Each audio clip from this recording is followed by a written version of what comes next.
Good morning, brothers and sisters. Good morning, good afternoon, good evening, wherever you might be on this planet of ours. Welcome to Emergency Management Associates. My name's Ron Tyler. We're coming to you from the Area Command, 392 miles west of Kitty Hawk Beach, North Carolina. We want to welcome everybody here to our show this evening. Yes, I'm going on the air early. There's a reason to my madness, as I've said before. There is a reason to my madness, okay? I'm going to give you a lot of information tonight. So for some of you, you may want to take notes about what we're saying. This is Preparedness Friday. This is very much a Preparedness Friday invitation to everybody here on this show tonight. Folks, I mean business. I mean business with what I'm saying tonight. Folks, this is an emergency situation. What I'm going to tell you tonight is news to a lot of people. It may be not news to all of you, but it is news to a lot of people. What happened last night is only the beginning of what is going to happen in the future. Now, what happened last night is only part known. Only part known. Why? Because they covered it up. They covered the strength of this earthquake up. Later this morning, after I got up, I got some telephone calls. I started doing more research about the earthquake today, as I told you I was going to do.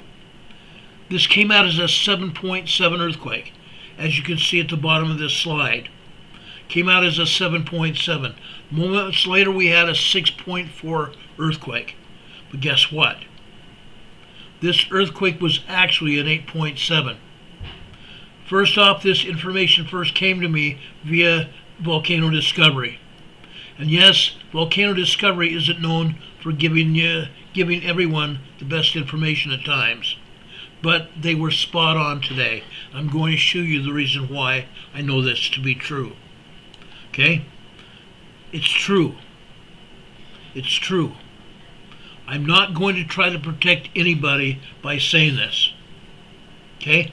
As I said before, the agencies have not been known to tell the truth about anything. Period.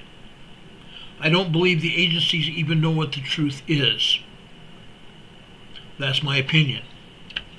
I don't believe the agencies even know what truth is. Okay? Now, I've got a lot of data to support me here.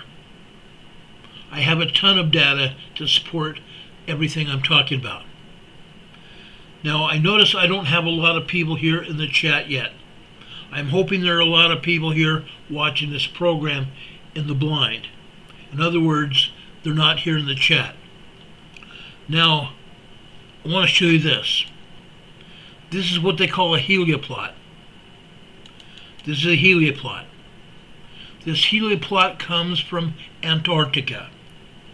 This happens to be the helioplot data showing the earthquake in Myanmar, Southeast Asia, last night, early this morning. This earthquake happened at about 2:20 a.m. this morning. This was afternoon time today over there in Southeast Asia. This is about 2 or 3 o'clock in the afternoon in Southeast Asia. This earthquake was a lot stronger than a 7.7 earthquake. This was an 8.7 earthquake, nearly a 9.0 earthquake. Now, as we have studied earthquakes during the past 6 years that we've been doing this broadcast, we've shown you this kind of earthquake before. This should be nothing new. We're giving you information that is not widely known. Not widely known. And we believe that the agency is covering it all up. Okay? They're covering it all up. They don't know what they're doing. Actually, I believe they do know what they're doing. But the problem is this. They don't want to tell us the truth.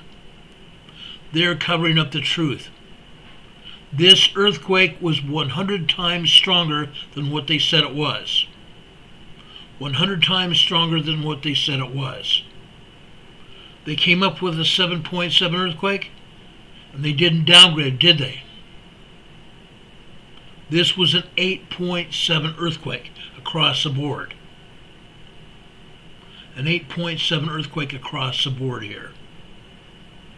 Let me show you some more data. I want to prove my point here. It's not just this data sheet from Antarctica. Not just this data sheet from Antarctica. Let me show you the data sheet from Alaska as well. Look at this. The same kind of imprint on the seismic energy.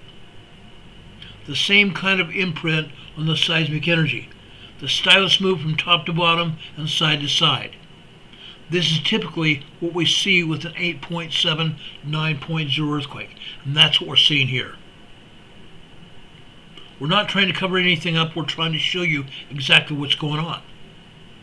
I'm showing you that the agency is not covering their butts. They're not trying to even be honest here at all. This is from College Outpost, Alaska. So now I showed you 2 data sets. I'm going to show you 2 more. I'm going to show you a data set from Massachusetts as well. This comes from Oak Ridge, Massachusetts. Look at this. The same kind of data imprint as the previous 2 helioplots. Same kind of data set here. The stylus recorded this earthquake top to bottom and side to side, just like the other 2 helioplots, almost totally blacking out the helioplot. Let me show you another one, a 4th, this time from Norway.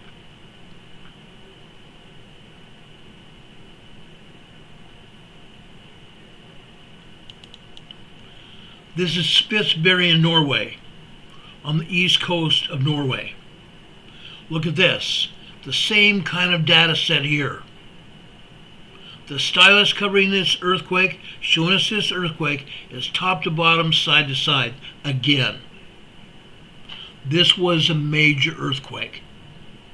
A major earthquake. It was a major earthquake as a 7.7. But I want to show you exactly what exactly happened, because the agency is not going to do it. This was 100 times stronger. No shellers, this is not another one. This is the original earthquake. An 8.7 earthquake compared to what they wanted to say is a 7.7. It was never a 7.7.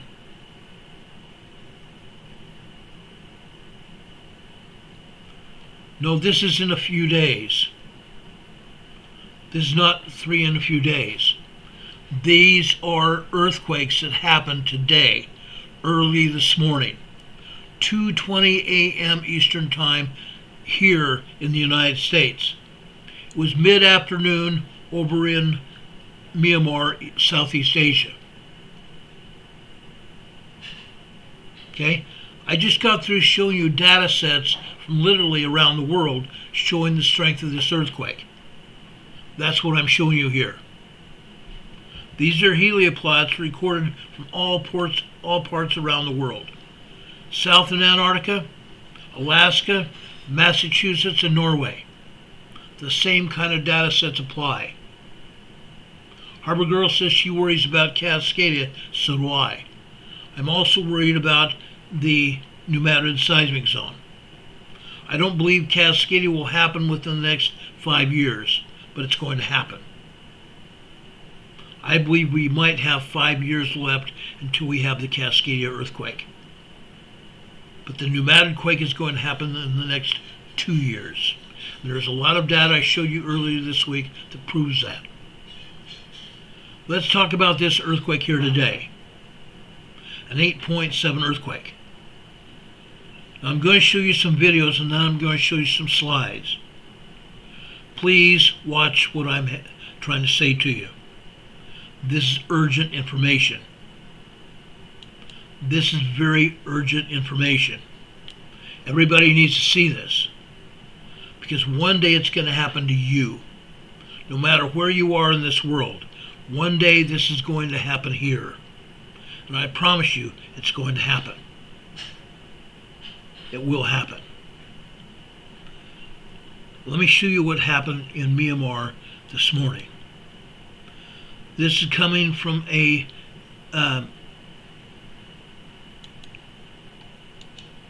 TV station here in the United States. And then I'm going to show you one from Myanmar itself.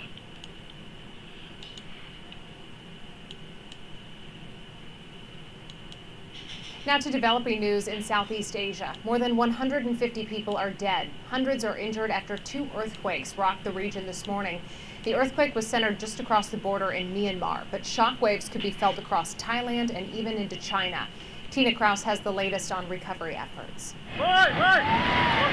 The sheer force of the quake sent this skyscraper in Bangkok barreling to the ground, with workers who'd been building it in Thailand's capital rushing to escape a cloud of destruction. The 7.7 magnitude earthquake hit as American Deborah Poonmache was relaxing in her Bangkok home. I was in my lazy boy and all of a sudden it moved back and forth and then it toppled over. The quake was centered across the border in Myanmar, near the country's second largest city of Mandolay, where a mosque was reduced to rubble with worshippers inside and the university engulfed in thick black smoke. At this hospital, doctors treated the injured outside as a mountain of rubble blocked the entrance to the ER. The shockwaves spread far and wide. Witnesses in Bangkok reported violent shaking lasting for up to a minute, and then a 6.4 aftershock just minutes later. Tourist Fraser Morton was at a shopping mall. And all of a sudden, the whole building just began to move. Immediately, there was screaming, there was a lot of panic. At this high-rise hotel, water from a rooftop pool gushed over the sides as the building shook. With the region bracing for more aftershocks, search dogs in Thailand's capital joined the rescue mission at that collapsed skyscraper, looking for dozens of workers believed to be trapped under the wreckage of the tower they were building. Tina Kraus, CBS News. Okay, that's Attention, COPD sufferers. I'm sorry. That skyscraper, guys, was almost completely built. And you saw what happened. It collapsed to the ground. Almost completely built and collapsed to the ground. Unreal. Let me show you another video here.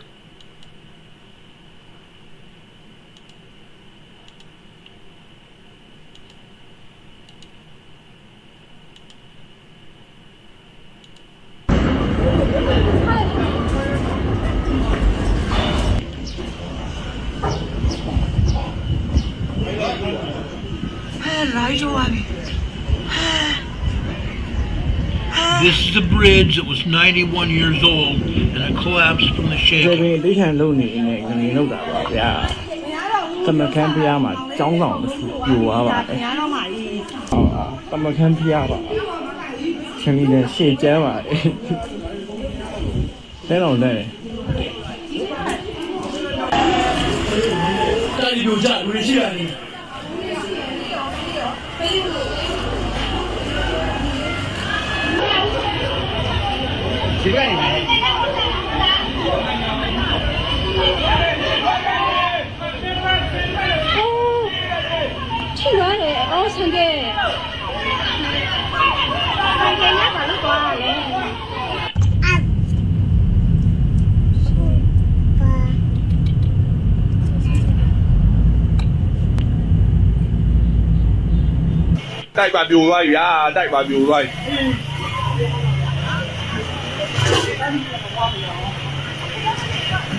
Unreal, guys. Unreal. And this is just the beginning. There have been dozens more aftershocks since this happened. The first aftershock happened moments after the first shaking stopped. 6.4 magnitude aftershock. A very strong 6.4 magnitude aftershock. Incredible, isn't it? It absolutely is. It absolutely is. Now, I came on the air earlier this morning at about 4:20 a.m., about 2 hours after this earthquake happened. I briefly gave you all information about what happened. Tonight, I'm going to tell you exactly what happened and why it happened, how it happened, and hopefully it will help each one of us prepare for an earthquake that's going to happen in our lives very shortly. I believe this is just the beginning. I believe this is just barely the beginning. As I said, a 6.4 aftershock happened moments after the first earthquake stopped shaking. It went on. That building that fell down was a new skyscraper that was almost completed. It came down. Buildings like you saw in the videos, and this one as well, leaning over, falling down. One of the videos showed you a apartment building leaning up against another building that was falling down. That's typical of what we've seen here. This here again. This again. This is all over Thailand, all over Myanmar, and also, guys, guess what? Myanmar is on the border of China. There are reports of earthquake damage in China as well, just across the border from Myanmar. A lot of damage. A ton of damage. Again, this is where it happened. Myanmar, formerly called Burma. A lot of people lived here from all over the world. The United States and Britain included. People from all over this area. Chinese and Asian people. All over. Now, guys, I'm dead serious by what I'm saying tonight. We need to understand what happened. We need to understand what happened.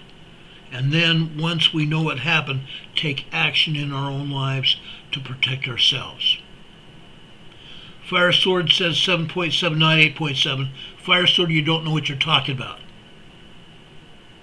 I just got through showing you the data sets.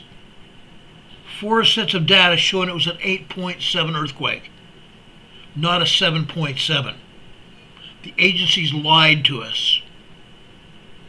The agencies lied to us. Okay? I've got a degree here. Besides that, I've continued my research on earthquakes and geology for the past 30 plus years. I know what I'm talking about. I've been reporting on this kind of stuff for 6 years now here on YouTube. I know what I'm talking about. This earthquake was not properly reported, and it still is not being reported properly right now. If you go over the USGS map, in fact, let's do that right now before I continue this conversation. Let's show you the USGS map, because they're lying through their teeth. They're absolutely lying through their teeth, not showing everything that's happened. Let's go over here right now.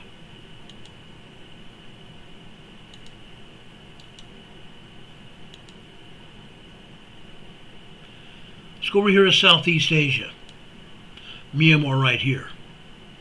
They're not showing even half of the earthquakes that have hit here. They're not even showing half of the earthquakes that have hit here. There are now over 85 aftershocks. There are over 85 aftershocks from this earthquake, and they did not report it accurately. 85 aftershocks, guys. It's incredible what they have and have not done. Let me show you the data that shows that there were 85 earthquakes, just to give you an idea.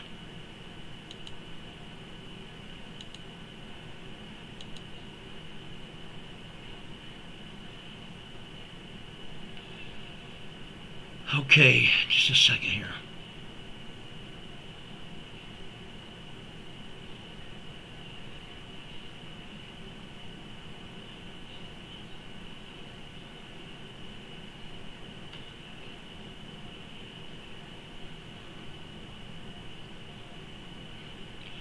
Okay, just a second here.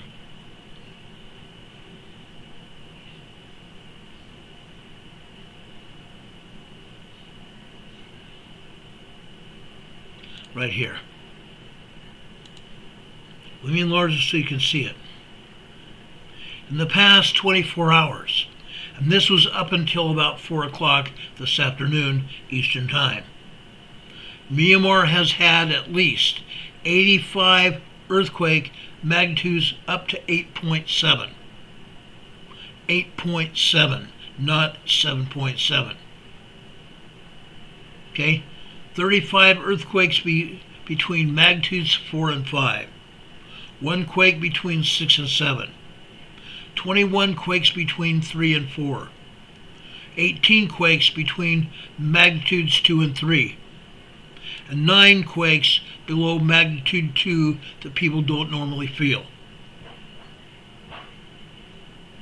The United States Geological Survey is lying to us all. They have been lying. I've been preaching this for years now. They are not going to tell us the truth ever.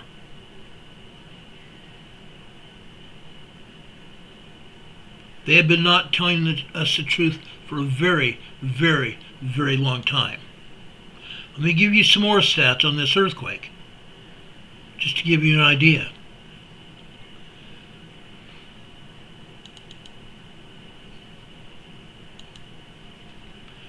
Based on data over the past 25 years, the earthquake archive is back to 1900. There have been about 720 earthquakes on average per year in Myanmar. Magnitude 7 or higher, 0.22 quakes per year for 1 quake every 4.5 years. 1 quake over 7.0 magnitude every 4 to 5 years, 4.5 years. Magnitude 6 or higher, 1.07 quakes per year. They've had at least one 6.0 earthquake here in Myanmar every year. Magnitude 5 or higher. Magnitude 5 is a large earthquake. Magnitude 5 is 5.0 to 5.9. There are 9.2 quakes here per year. Large earthquakes. Moderate earthquakes 4.0, 4.5. There are usually 129 quakes per year or 10.8 quakes per month. 10.8 quakes, moderate quakes 4.0, 4.9 per month. Magnitude 3 or higher, small earthquakes 3.0, 3.9. 326 quakes per year or 27.2 quakes per month. Magnitude 2 or higher, 2.0 to 2.9 minor earthquakes, 630 quakes per year or 53 quakes per month. Magnitude 1 or higher, 1.0 to 1.9, these are tremors that cannot be felt. 719 quakes per year for 60 quakes per month. Incredible, huh? Absolutely is. It absolutely is. Now, folks, I'm going to show you more information. I'm going to share all kinds of information with you so you'll understand where we're coming from. And yes, this is important. This is very important. People that have been uneducated don't understand what's going on. And I'm not knocking your education. I'm just knocking the people that lied to us. John Francis is asking, would there be tsunamis reported to? Not here. Why is that? Let me show you that.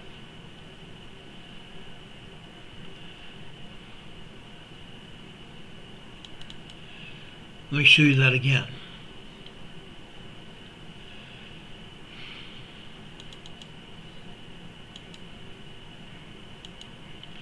Right here, this is where the earthquake occurred. It was on land miles from the ocean. It was on land miles from the Indian Ocean. There was no tsunami at all. Not even a slight bit tsunami at all. This earthquake hit on land. Whenever an earthquake hits on land, there's no tsunami, unless it's hit right on the shoreline.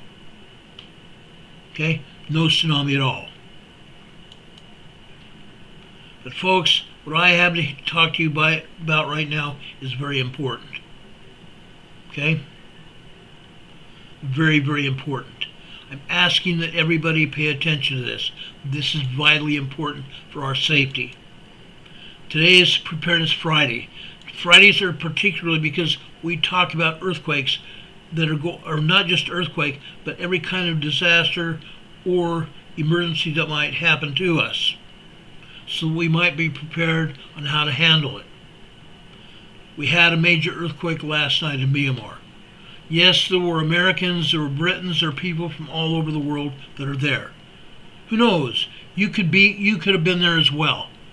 But could you be able to understand that you were in an earthquake when it happened like this? A lot of people were scared. A lot of people lost their minds. They couldn't comprehend what exactly happened over here in Myanmar last night. We're in Bangkok, Thailand as well. We're in China. The seismic energy here covered countries, literally countries. This was not a 7.7, it was an 8.7 earthquake in Myanmar. The largest earthquake to occur in Myanmar in the past 10 years. It was also the strongest earthquake since 1946. September 12th, 1946, they had a 7.8 earthquake here in Myanmar. September 12th, 1946, they had a 7.8 earthquake here in Myanmar. 79 years ago. A nearby country of Bangkok, Thailand, some 600 miles to the south. The number of casualties and injuries are expected to rise. A lot of people have been killed. Hundreds of people have been killed. Even more injured. This earthquake had a shallow depth of 10 to 14 kilometers deep. 10 kilometers is 6.2 miles deep. I studied every one of these aftershocks today. They were all nearby the same depth, anywhere from 10 to 14 kilometers deep. Very shallow earthquake. Very, very shallow earthquake. The epicenter of this earthquake was near the Burmese city of Sangong. S-A-G-A-I-N-G, or Sangang, close to Mandolay, with a population of 1.2 million people. A population of 1.2 million people. A second quake, with a magnitude of at least 6.4, shook the area just 12 minutes after the first. Tremors were felt all the way to Bangkok, Thailand, and into Cambodia as well, and all the way north into China, where 8 people were killed in Bangkok, Thailand, that were working on a construction site that I showed you. At least 18 people were killed. There were 81 construction workers that still are missing after that 30-story building in the capital Bangkok collapsed. Who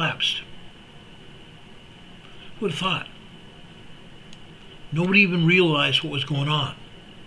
All of a sudden, the place started shaking. 7 people were rescued from the rubble of that collapsed building. It was supposed to be the National Institute for Emergency Medicine. A video circulated on social media showed the multi-story structure sway and crumble into a cloud of dust, as we showed you with that video earlier. Onlookers screamed and ran away. Authorities have declared a state of emergency in response to the major earthquake hitting this city. Military-run government declared a state of emergency across 6 regions and states. Major General Za Min Tun, a military government spokesman, said blood was in high demand in the hospitals in earthquake-hit areas, especially Mandolay, Sangang, and Naypyitaw.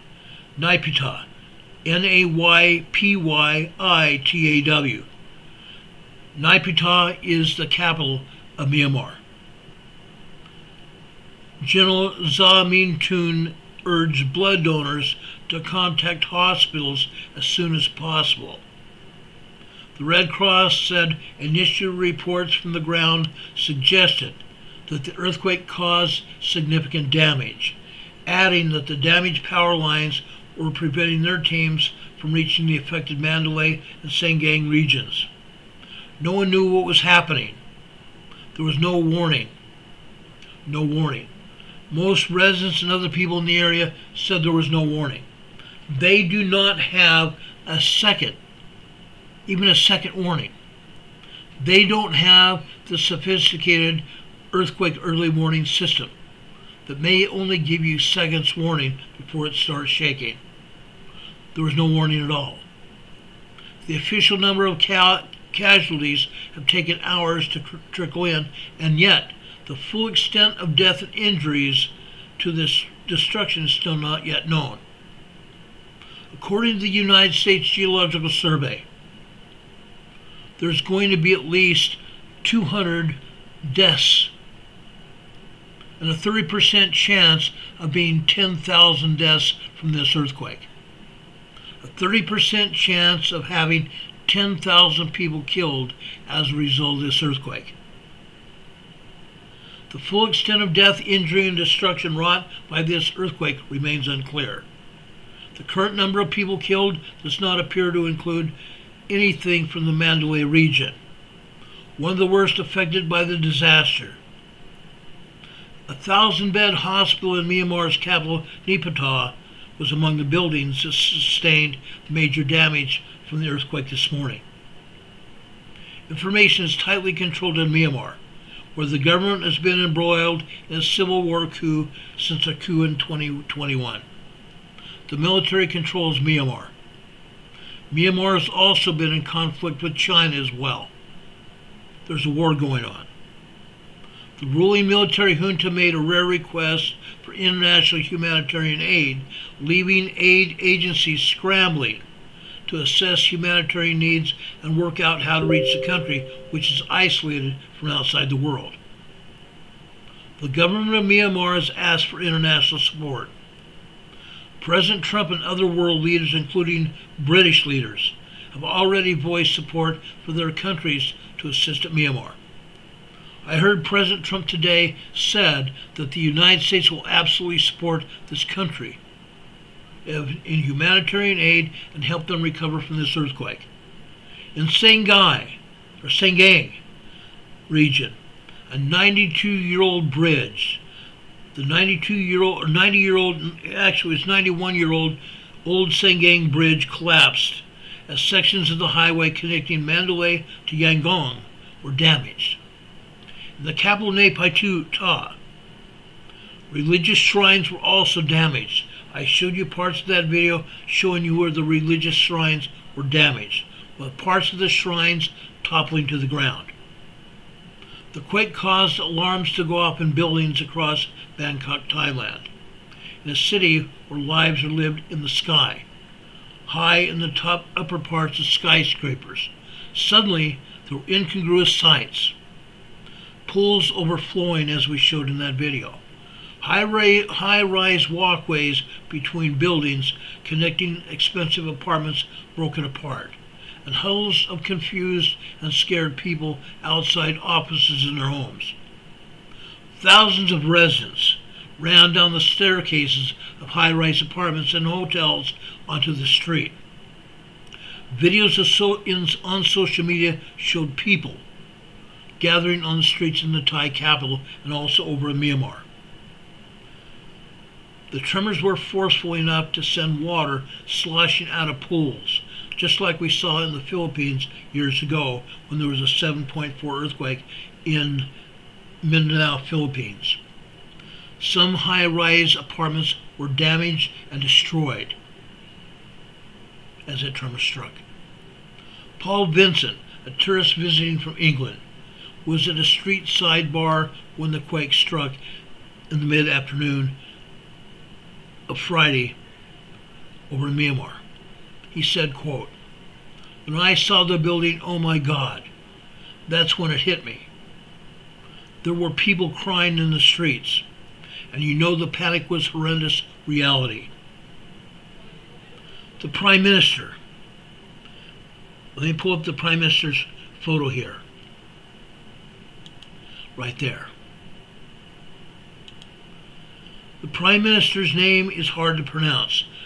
Pai Tongan Shinawatra warned Bangkok residents to remain calm as the city prepared an emergency response to the earthquake. A state of emergency has also been declared in Thailand. Bangkok's Deputy Governor Aveyah Kamalov says at least 9 people have died as a result of the tremor in Bangkok, Thailand. Of that number, 8 died when that building under construction nearing completion collapsed, and another died at a different location. One of the men trying to rescue them told me he'd heard some voices and was hopeful they'd be able to pull out people alive. But he acknowledged it was a very difficult time, very difficult work. We were engulfed with dust, the light already fading as specialist bulldozers were brought in. Many of those inside, we were told, were Cambodians, about to finish building the structure. We'd like to ask everyone to stay calm and do not panic, but please be careful. Warning that there could possibly be aftershocks. As I said, right now there are over 85 aftershocks and counting. Aftershocks are happening every 2 or 3 minutes. Situations have improved since this earthquake happened. The Prime Minister has said that the situation has improved after the earthquake this morning. A statement from the Prime Minister's press office says people can now return to their homes, and even tall buildings that were not damaged, and that public parks have been open for people to stay in. If their homes have been damaged, they can go to the public parks and stay in the parks. She added, she's ordered the gradual evacuation of people from collapsed buildings before going to the affected areas. Those concerned about the safety of their homes were told that they could request an inspection from the Bangkok Metropolitan Administration. More than 17 million people live in the greater Bangkok area, many of whom are in high-rise apartments. 20 years ago, Bangkok suffered a devastating earthquake. The area of Thailand is gradually moving forward, technologically at least. Many people asked the Prime Minister why there were no emergency alert systems, no text, no nothing. She had no answer. On the ground, Bangkok felt like a city caught off guard. There are now fears of aftershocks. The government is moving quickly to try and reassure its people that there will be warnings next time. Next time. There's always next time. Folks, we have earthquake warning system in place in Washington, Oregon, and in California. But this only gives people seconds, literally seconds, 2 to 3 seconds before the shaking starts. It's going to have to move very quickly for that system to even be effective.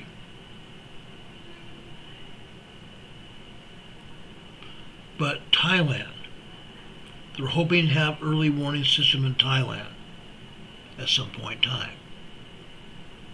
But in a place where the skyline is dominated by high-rise apartments, buildings, and offices, there's a feeling of real vulnerability now.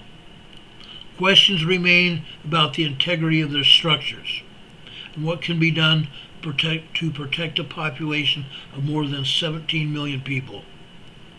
On a humanitarian level, staff working for Doctors Without Borders, the MSF teams in Myanmar and Thailand, they are safe and accounted for. And the charity said this. They said that the medical humanitarian staff teams in the area have the capacity to respond at the scale to the needs of affected communities. Once authorities facilitate swift and unhindered access, again, unhindered access, for teams to do assessments and to provide for medical care. These countries are basically militarized countries. but the doctors and medical staff have to have unfettered access, unhindered access for their teams to do assessments and to provide medical care. There are reports of damage from the earthquake also coming in from China now. The tremors also felt in Yunnan, Yunnan, and Sichuan provinces to the northeast of Myanmar. Damage to homes and injuries also reported in the city of Ruilli, Ruilli, on the border of China and Myanmar. One local news outlet said it received a video from Ruilli showing building debris littering a street and a person being wheeled on a stretcher toward an ambulance. Reacting to reports of the earthquake, Amnesty International's Joe Freeman said, quote, "It cannot come at a worse time for Myanmar." He notes that more than 3 million people are still internally displaced after the 2021 military coup. He also says there are more than 1/3 of the population that are going to need humanitarian assistance this year. More than 1/3 of the population is going to need humanitarian assistance this year. That there appears to be more images and information coming out of Thailand and Myanmar than ever before, with the epicenter in Myanmar. This is a startling reminder of the military's crushing of press freedoms. It's a startling reminder of the military's crushing of press freedoms in that country. Very little information has come out relatively speaking. Very little information. We are hoping that more information is forthcoming so we can have humanitarian efforts in those countries to save lives. Right now there's over 150 people that have been identified as unalived. And probably that many that have been rescued so far. Again, the United States Geological Survey has already said that there's a 10% chance that there's going to be 10,000 people injured and or killed. And a 30% chance there being 100,000 people killed or injured from this quake. Does anybody have any questions for me? I tried to prepare this presentation today to help you get some answers. Okay?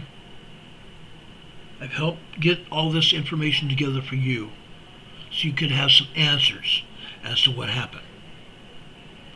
As we stated before, today and yesterday, and other programs before that, this area is dominated by 7 different tectonic plates. This area is dominated by 7 different tectonic plates. That's why this area has earthquakes. Let's go back to the Geological Survey map here. That way I can show you on the map what I'm talking about. Let me take down my mug on the webcam. Let's take down our banner as well. Again, this is what the Geological Survey wants us to know about these earthquakes. They're not even showing all the earthquakes here. There are 85 aftershocks. 85 aftershocks. Why are they not showing them? Inquiring minds want to know. They're showing 13 aftershocks out of 85. They are not doing their job. Managers of the United States Geological Survey are not doing their job. It's not the secretaries, it's not the scientists. It's management of the United States Geological Survey, the preeminent seismic agency of the world, are not doing their job. Plain and simple, not doing their job. Let me back out, okay? Up here, between India and China, going all the way down here into Indonesia. This is just part of the tectonic plates here. 7 different tectonic plates cover this whole area from Tonga and Samoa, going all the way south into New Zealand, coming back up here to the Legacy Islands, Vanuatu, the Solomon Islands, Fiji Islands, going over here into Papua New Guinea. Australia here. Australia, the Indo-Australian plate. Indonesia here. Going north into the Philippines here. Going north into Taiwan. Going north, actually west into Taiwan, and going north into Japan. 7 different tectonic plates servicing this region. 7 different tectonic plates here. That's why we have so many earthquakes. USGS is not even showing even half of the earthquakes. Not even a third of the earthquakes here. 7 different tectonic plates moving in this region. Moving. That's the operative word. That's the operative word. We showed you last night of a huge sunspot on the sun. Earth facing.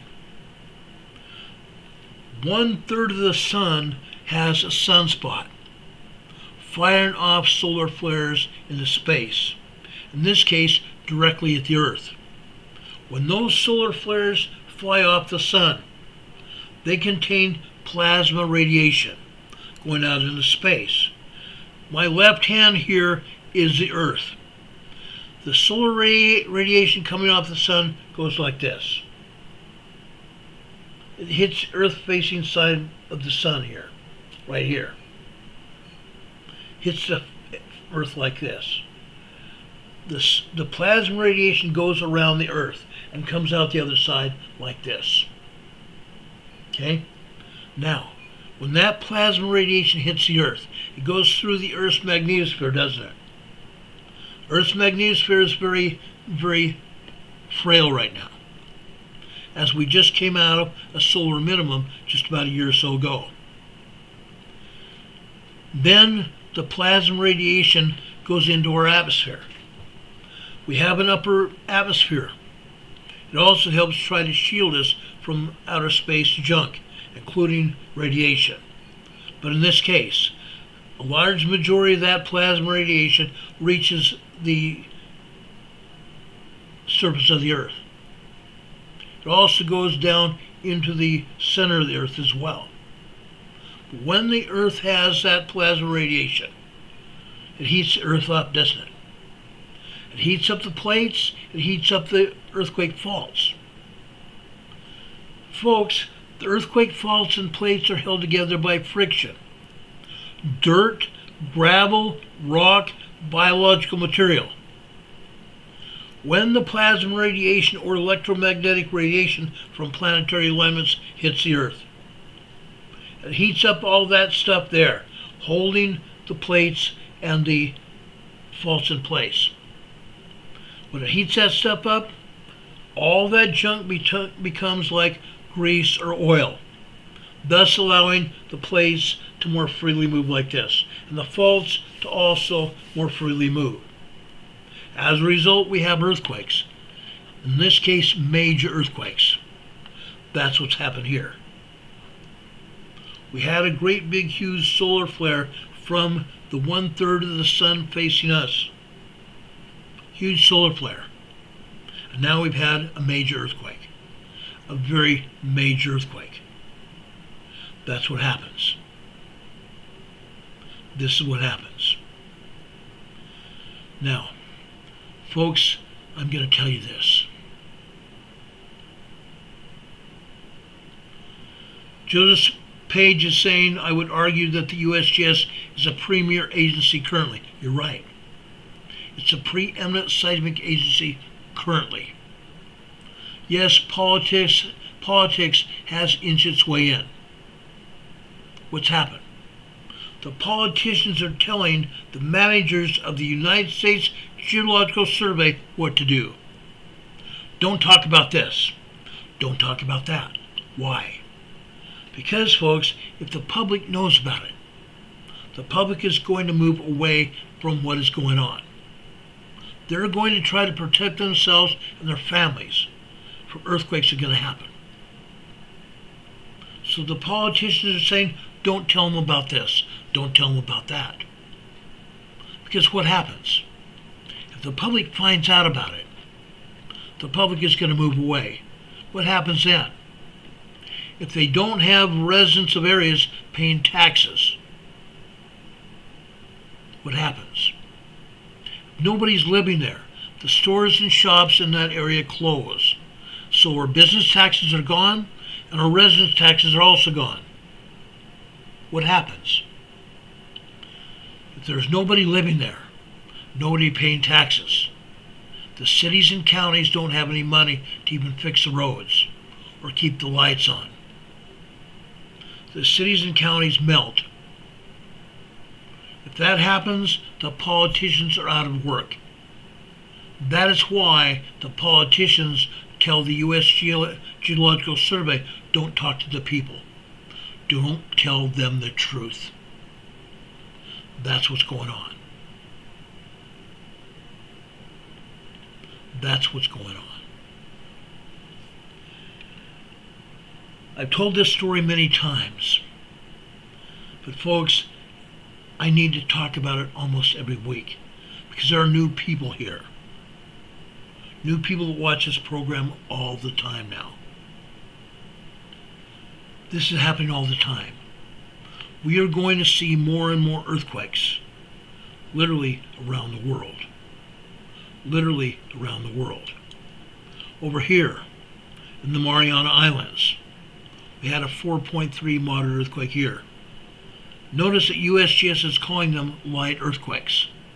There's nothing light about a 4.3, 4.5, or any other moderate earthquake. They're not light earthquakes, they're moderate earthquakes, and moderate earthquakes do damage. Not light damage, they do moderate damage. That is one of the reasons that I despise the United States Geological Survey. They're not doing their job to warn the people. They can't possibly be doing their job, especially when they're being told not to talk about it. That's terrible. That is literally ridiculous. Literally ridiculous. We're going to continue to see large major earthquakes happen. This 8.7 earthquake today in Myanmar is going to spread. It's going to go up here to northeastern India, over here to the Himalaya mountain range. Then it's going to go west on the Himalaya mountain range. Why? The Himalayan mountain range is an earthquake fault. It's the edge of the plate. The edge of the plate. This seismic energy is going to reach over into India, Nepal, and China. It's also going to reach over here to Afghanistan, Tajikistan, Kazakhstan, right in this region right here. Then this seismic energy is going to reach across here to the Caspian Sea. You see this mountainous region here? That seismic energy is going to follow this earthquake fault over here to the Caspian Sea. It also may come down here to the western side of India and go over here through Iran. Then it's going to reach up here to the southern side of the Caspian Sea, over here to the southern and western side of the Caspian Sea. Look where that earthquake fault's going. Look where it's going.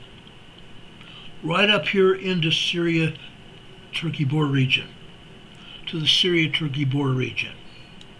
Also that same energy coming directly across the Caspian Sea here is also reaching out through this area. So there's a double whammy coming over here to the Syria-Turkey border region.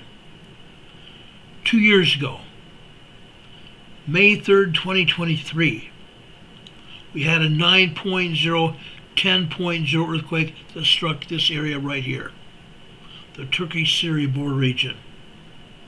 Major 9.0, 10.0 megathrust quake.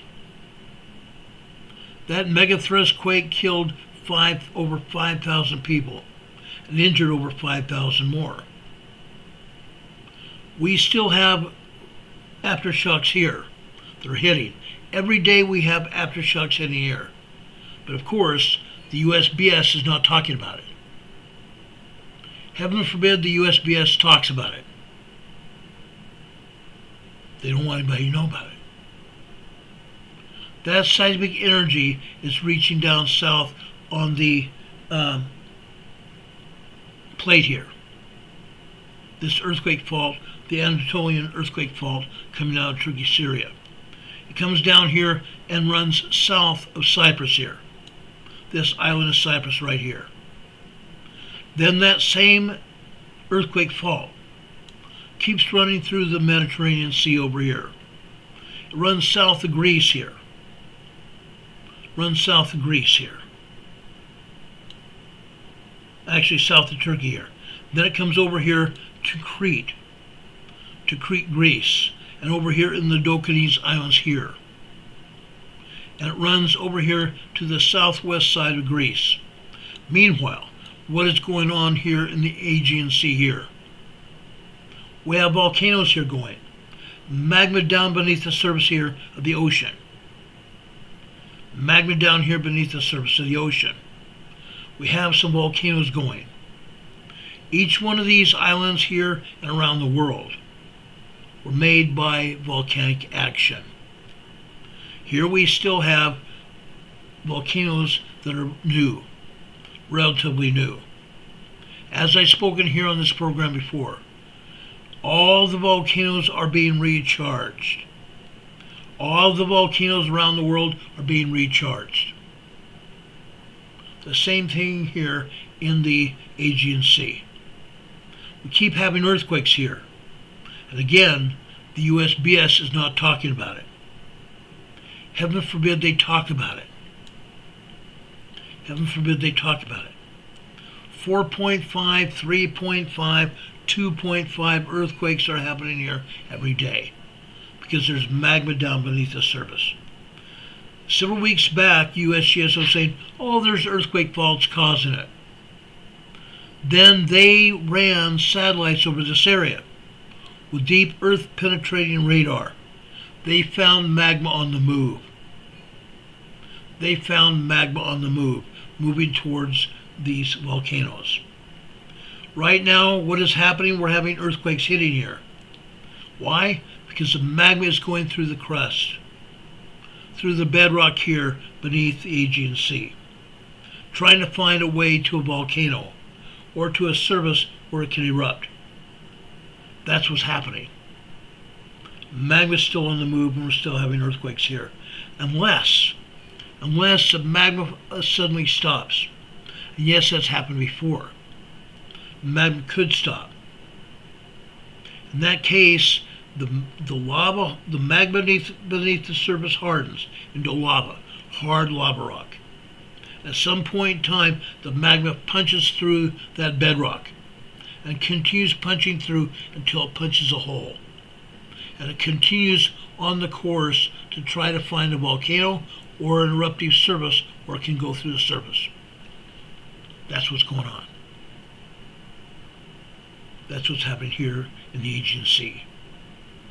As I said before, that seismic energy coming out of the Syria-Turkey border region finds its way south of Crete, going up here in mainland Greece. Goes over here to the west side of Greece. Then it goes over here to Italy. There's another fault breaching off the Anatolian fault going here south of Italy as well, going over into Sicily, and then around southwest of Sicily. But we have earthquakes here in Italy, southern Italy and Sicily here today. USGS is not showing any of them. On the USGS website, they even say that they're not going to show all the earthquakes. They've already told us that. But folks, Their responsibility is to the public. The public. And our country, the United States of America, has an obligation to try and warn the world about what's going on. Our agency should be doing that, but it's not. It's not. Over here in southern Italy and Sicily, we're having earthquakes. Over here on the western side of Italy and Sicily, we have two volcanoes. We have two volcanoes, Mount Etna, and the other one is, oh gosh, starts with an S now, I can't remember. Anyway, there's two volcanoes over here, and both of those volcanoes are in the process of eruption. Mount Etna has been erupting more times than not. But this seismic energy is continuing through Italy. Let's zoom in here to southwestern Italy right here. This is a huge urban area of Italy. Huge urban area of Italy. There just happens to be a volcano here. A huge volcano. Like I said, the volcanoes are recharging. We continue to have earthquakes here, but again, the agency's not talking about the earthquakes here. They talked about it for a short while, Stromboli. Thanks, Catherine's World. It's Stromboli volcano over there, just north of the toe of Italy and Sicily. Stromboli volcano, Mount Etna. But over here we have another volcano. Earthquakes continue to happen here. But again, our agencies decide, oh, we're just not going to tell anybody about it. We're going to let Italy worry about it. But guess what? When this volcano erupts, it's not just going to destroy lives and property here in Italy. When this volcano erupts, it's going to erupt and it's going to cause problems all over Europe. Problems all over Europe. Plane travel will be halted from all over the world. Italy and Europe will not be seen plane travel over here to Italy or any parts of Europe because jet engines don't like ash. Our jet engines of our aircraft don't like ash. So our pilots will be diverted around it. Way around it. But this volcano is being slated to erupt. North here, north central Italy here, having earthquakes here. We have swarms of earthquakes here every day.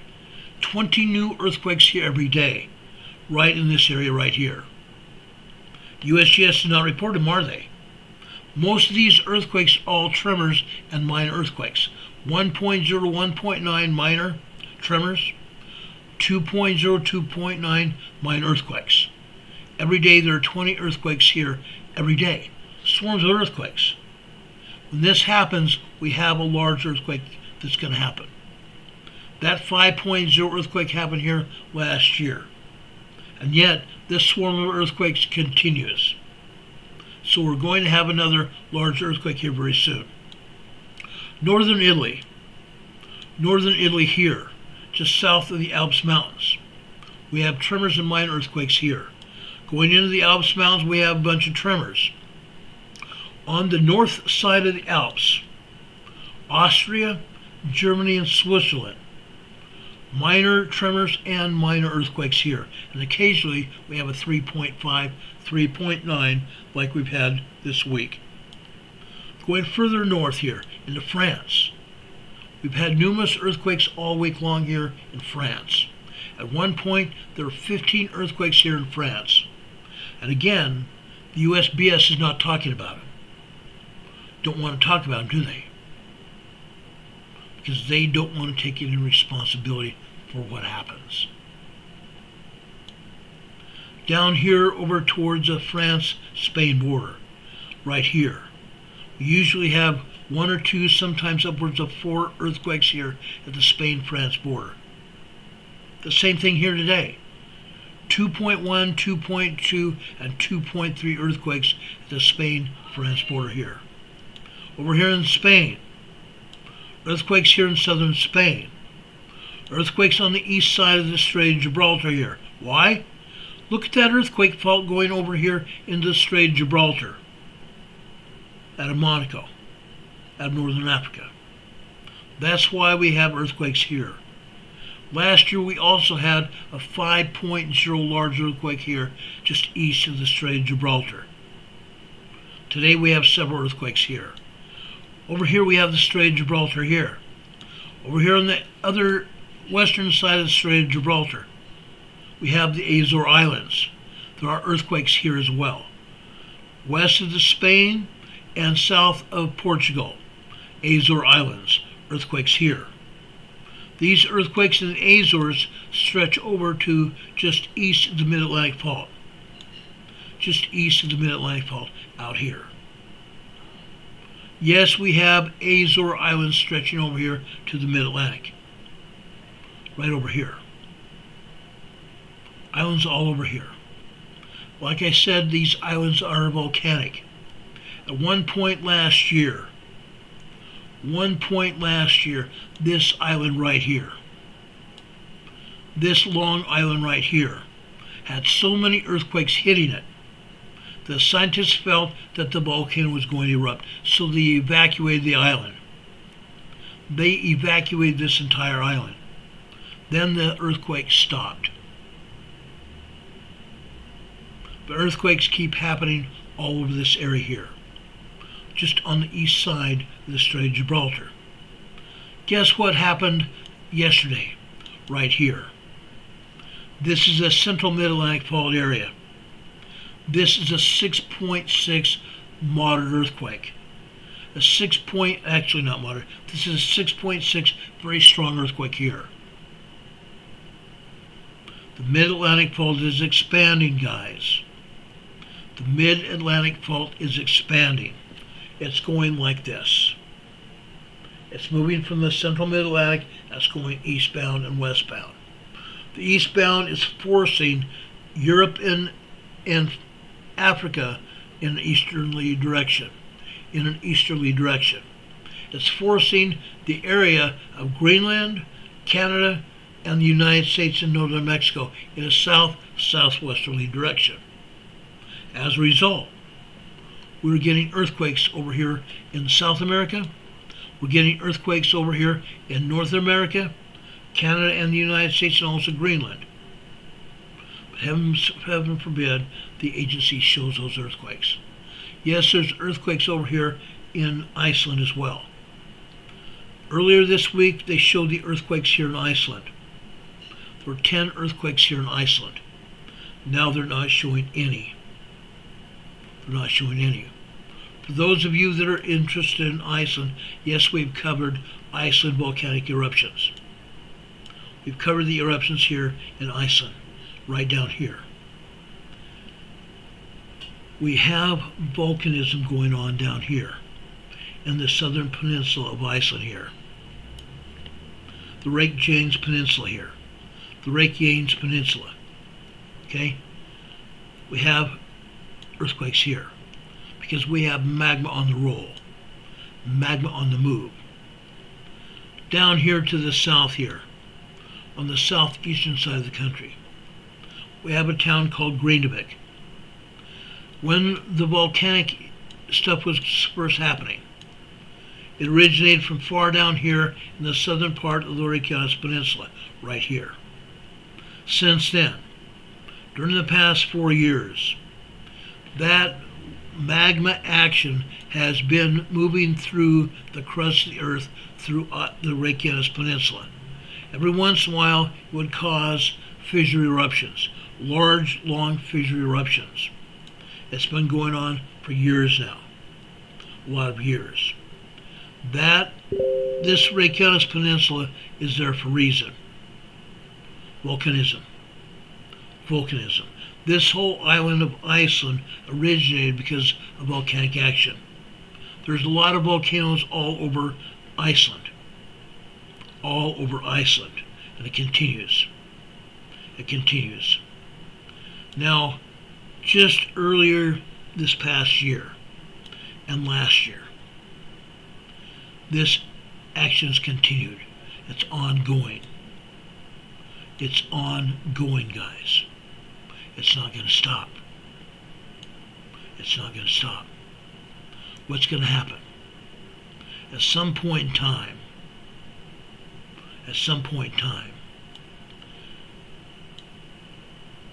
this whole area right here, this is where the Mid-Atlantic Fault goes through Iceland here.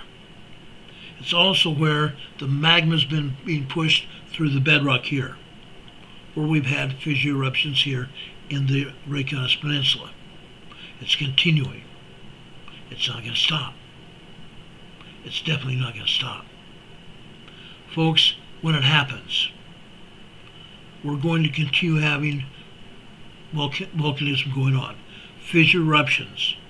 Some of these fissures dry up. Others don't dry up. They continue having fountaining going on. The fountaining begins a crater. The crater starts fountaining and continues fountaining for months. Then the lava stops pouring out because the lava source dries up. Lava source dries up. What happens then? What happens when the lava source dries up? It doesn't stop. It doesn't stop. Down here in the Reykjanes Peninsula, like I said, over near Greenavik. Just north of Greenavik, there's a place called Svartsengi. Svartsengi is a power plant, a geothermal power plant. A geothermal power plant where the power plant has people that drilled into the upper magma chambers of the volcano. They drilled into the upper magma chambers of the volcano. What's happened? They obtained steam that powers turbines at the Svartsengi power plant. Just west of the Svartsengi power plant, there is the Blue Lagoon Spa. The Blue Lagoon Spa. The greater majority of the tourists that come to Iceland come over to the Blue Lagoon Spa. When we've had volcanic eruptions here, they've closed the spa. They've also had to put the geothermal power plant on remote operation because it was too dangerous for humans to be there. Then as the craters stopped fountaining lava, less and less SO2, sulfur dioxide gases and carbon dioxide gases poured out of either the fissures or the craters. And then the workers were able to return to the Svartsengi power plant and the Blue Lagoon Spa. But what happened? What actually happened? Let's talk about this. When they had to shut down the spa and the power plant, underneath the spa and the power plant, there was a great big huge magma reservoir underneath the Svartsengi power plant and the spa. When the lava quit erupting, the magma reservoir beneath Svartsengi continued to grow and grow and grow, getting bigger and bigger and bigger, which caused land rise of the Svartsengi power plant and the Blue Lagoon Spa. Magma beneath the ground heated up the water table that provided steam from the Svartsengi power plant that heated all of the water coming to all the homes in Iceland. It also heated up the houses on the island, provided heat. The water table there that the magma heated up at the Blue Lagoon Spa provided people the opportunity to swim, not just swim, but stand and lay in the water. It had healing effects for people. Thousands of people each year come to the Blue Lagoon Spa. When the lava was erupting, the spa had to close. When the lava stopped erupting, again, that magma reservoir rose and rose and rose, got bigger and bigger and bigger. and the land rise at Svartsengi and the Blue Lagoon Spa rose up. Then we have another eruption, don't we? That's how it cycles. The eruptive process has moved north. It's moved north away from Greenvik. Now, what's happened? What's happened? Now the magma is on the run beneath the surface. It basically is following. It's following right up here. Right up through here. Right up through here. Right up the Mid-Atlantic Fault through the island of Iceland. Now, what is going to happen now? As the lava continues to move north, it's going to continue to pull through the bedrock. At some point in time, it's going to make its way through the bedrock and it's going to erupt again. Right now, scientists thought there were a lot of earthquakes around Greenvik. They actually were thinking that maybe the lava was going to return to Greenvik and have an eruption at Greenvik. It's not happened. The magma right now has moved north away from Greenvik, moved north away from the Svartsengi power plant and the Blue Lagoon Spa. However, every time the magma stops, the reservoir gets bigger and bigger and bigger.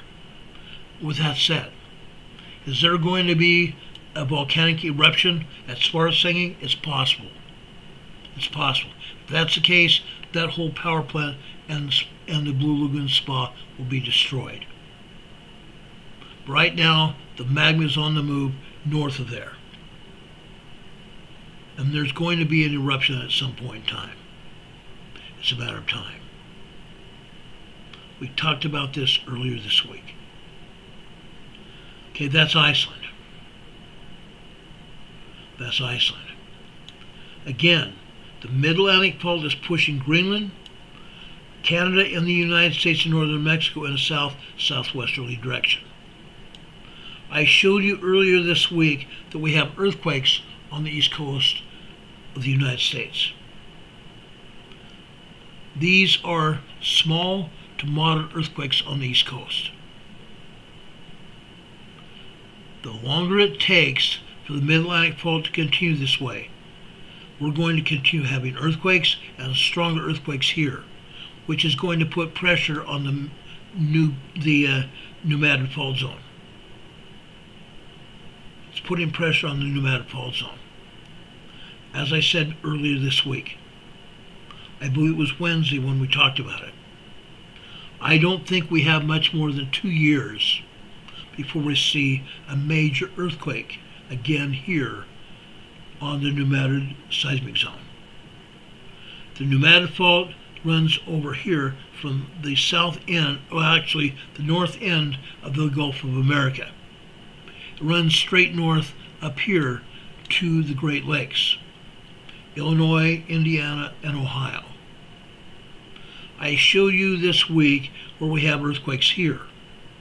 That's because the pneumatic fault is moving. It's moving in a big way. The entire fault is moving. The entire fault is moving.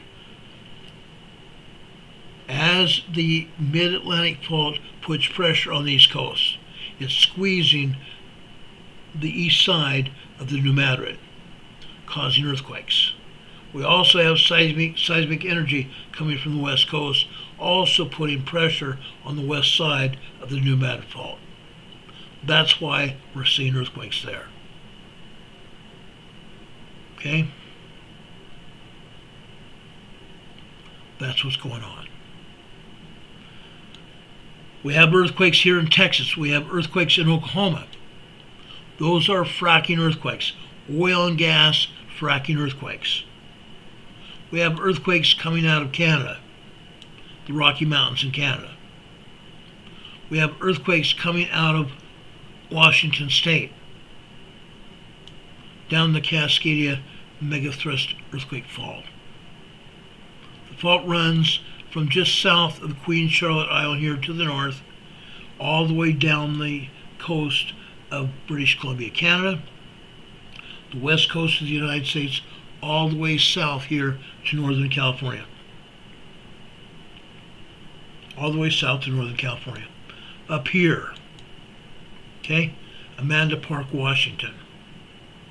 Here again we have a 2.5 earthquake here in Amanda Park, Washington. This is about the fourth 2.5 earthquake that we've had here in Amanda Park. Just this week. Yesterday, I was thinking it was the day before. On Thursday, yesterday, I showed you earthquakes all over Washington and Oregon, along the Puget Sound area, Vancouver Island, Washington, Oregon, stretching all the way down here to California. The Cascadia earthquake is going to happen. It's a matter of time. We also have earthquakes at the volcanoes. Yesterday I showed you seismic energy up at Mount Baker, up near the Canadian border. I showed you seismic energy at Glacier Peak. I showed you seismic energy at Mount Rainier. I showed you seismic energy at Mount St. Helens and also at Mount Hood, Bachelor, and Sisters Volcano. The United States Geological Survey and the Pacific Northwest Seismic Network has shut down the seismographs at Crater Lake, South Central Oregon. Shut them down. No longer operational. But we know darn well that the Crater Lake volcano is alive and well and is growing. Every one of these volcanoes is moving, and moving in a big way. The last time the Cascadia earthquake happened,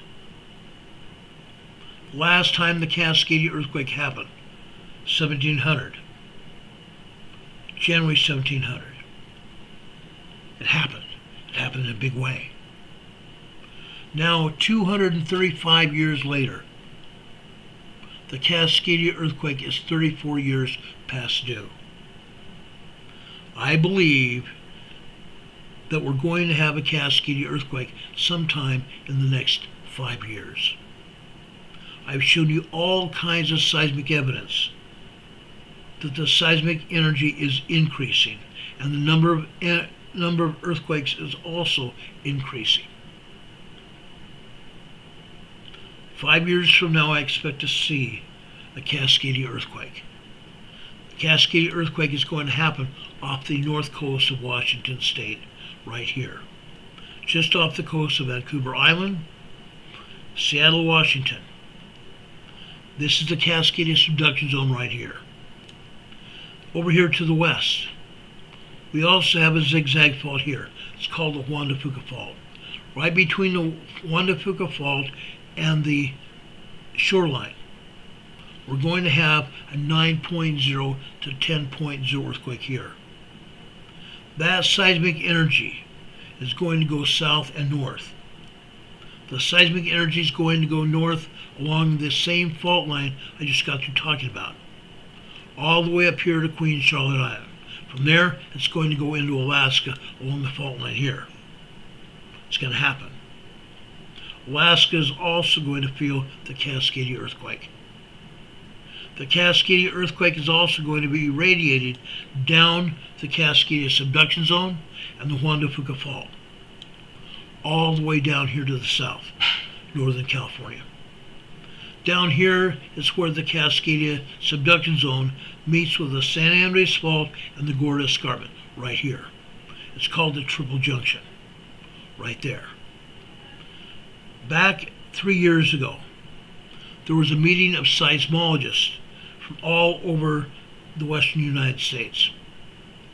Chris Goldfinger, a professor of geology at Oregon State University, addressed the masses. He said that the Cascadia megathrust earthquake would also trigger the San Andres Fault. Both the San Andres, or the Cascadia subduction zone here and the Juan de Fuca Fault to the northwest. The earthquake energy is going to be radiated down here to the Gorda Escarpment, here to the Triple Junction. The Cascadia earthquake is going to be radiated down here and will trigger the San Andres Fault. all towns and cities up and down the fault line, from here all the way down to northern Mexico, will feel the San Andreas Fault. They're going to feel the Cascadia quake. Now, as that quake goes further south, the strength of the quake will diminish somewhat, but it's not going to diminish that far that places are not going to see destruction. It's going to happen. It's a matter of time. It's a literal line of California here that comes back out into the water just off the coast of San Francisco. So this earthquake is going to be felt over here in the San Francisco area. It's going to also ignite the Hayward and the Calaveras Fault here. Already, the San Andreas Fault and the Hayward and the Calaveras Fault are very close. Further south of San Francisco, they get very close down here. San Francisco is going to feel this earthquake. Point south also. San Jose, Monterey Bay, California, all point south here. All point south here. Down here to the south here. Right here. We have the Pinnacles.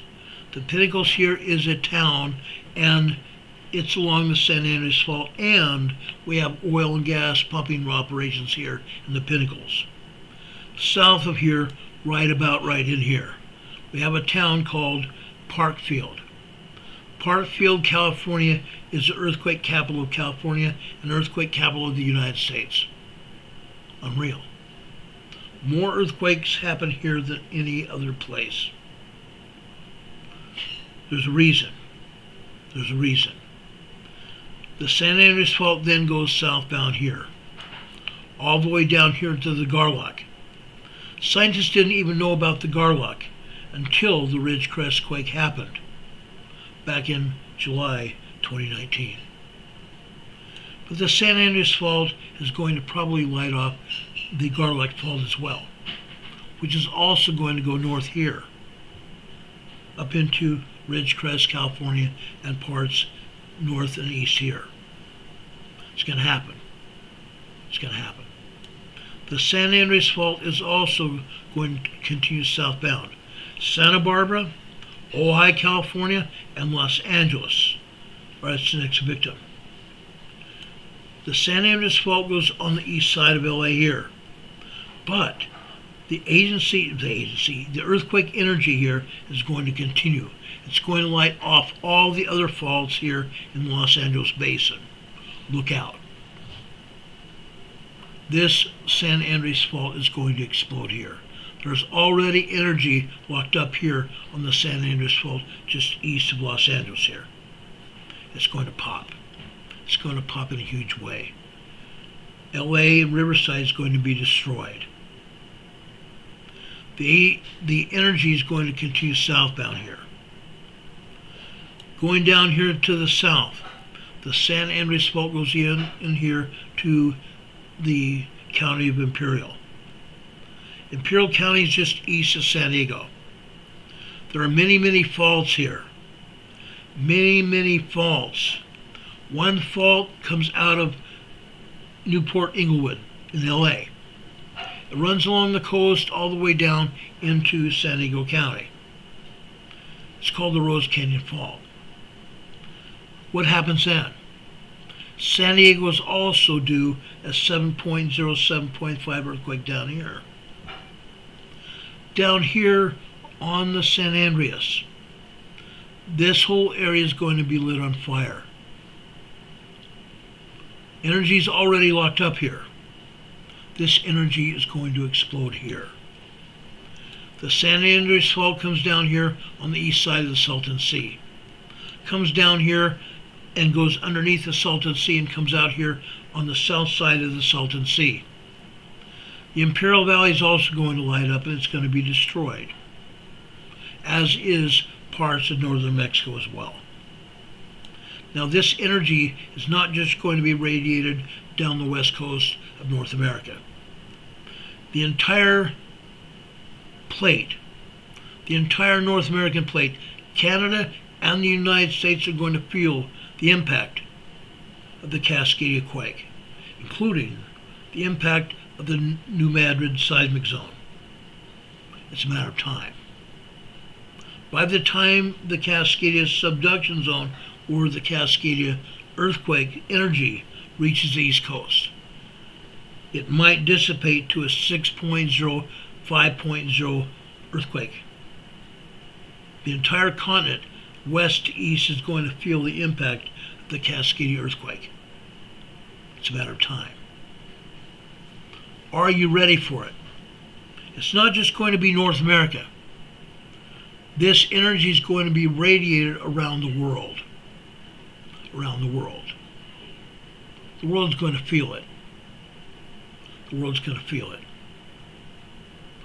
The earth is going to shake like a bell. Earthquake is going to shake like a bell. Richard Smith says he had a friend in Sydney, Australia that felt that earthquake in Myanmar. Not surprising. Not surprising. That was an 8.7 earthquake. That was an 8.7 earthquake, not a 7.7 like USGS would have us believe. It was an 8.7 major earthquake, 100 times larger than the 7.7 that they put out there. 7 different tectonic plates in the southeastern Asian region. It's not surprising that that energy was felt down in Australia. Not surprising at all. Are you guys ready for what's going to happen? Are any of you ready for what's going to happen? I hope you are. Because the entire world is going to get hit with seismic energy. It's a matter of time. It's a matter of time whether it's going to be earthquakes and or hurricanes or weather of any kind. You guys are going to have to deal with it. Let's talk for a minute about emergency preparedness. Not just for a minute, but for several minutes. What do you think is going to happen? What do you think happened over in Myanmar and Thailand? Even down into Sydney, Australia. What do you need to think about before, during, and after an earthquake? What do you think? You need to know your risk. Richard Smith says we need a big boat. Possibly. Possibly. We need to know our risk, ladies and gentlemen.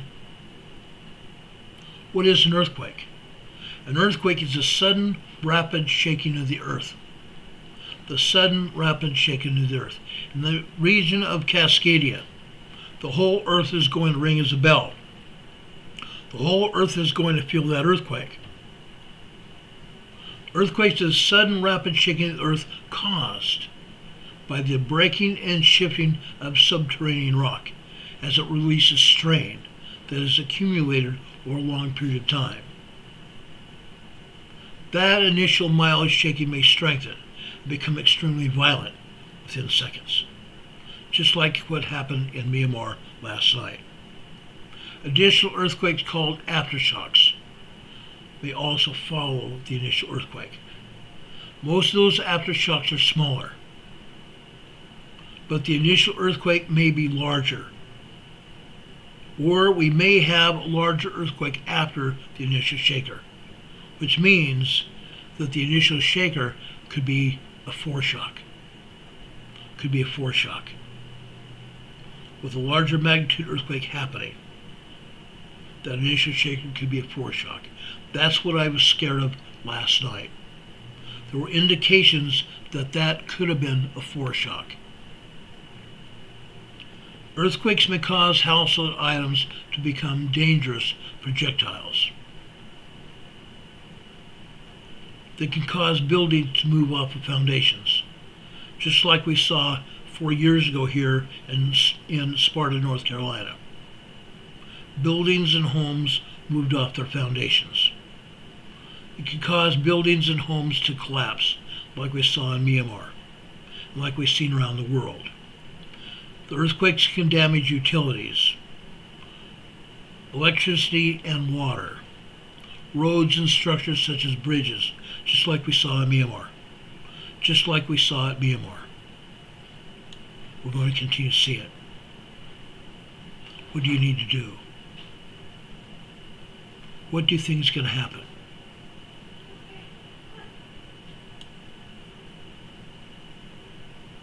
These earthquakes may also trigger landslides, avalanches, and tsunamis like we've seen before. Lena Vilcon says, don't panic. Don't panic.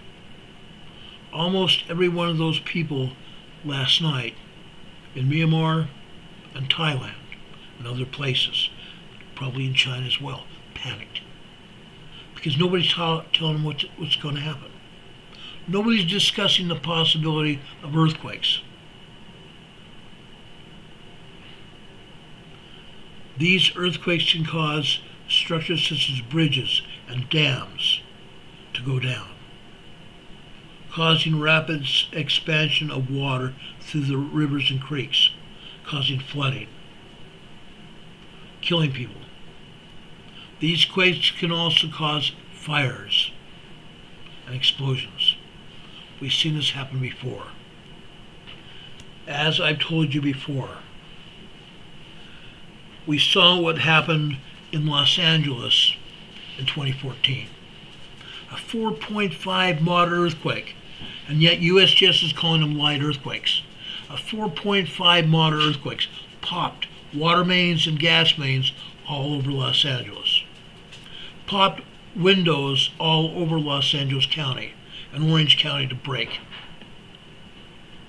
Massive amounts of windows broken all over the area. Water mains and gas mains exploded. They had to fix them.